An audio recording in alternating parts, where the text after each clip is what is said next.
Mislim da ako govorimo o nekom konzervativnom portfelju, onda svakako bi se u njemu našla nekretnina. Sad, možemo je govoriti šta je ulaganje u nekretninu, da li je to nekretnina u kojoj živimo ili koju rentamo pa imamo neki pasivni prihod. Našlo bi se možda neki portfelj dionica poput S&P-a 500 indeksa i naravno u investicijsko zlato kao po meni fiksni sastavni dio nečijeg portfelja gdje u zadnjih preko 40 godina prosječni rast cijene zlata je između 8 i 9%.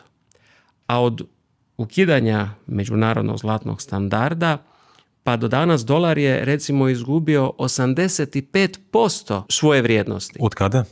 Od 1970. A izgubio je 95% svoje vrijednosti u odnosu na zlato. Drugim riječima, zlato je realni i stvarni čuvar vrijednosti novca, odnosno vrijednosti imovine.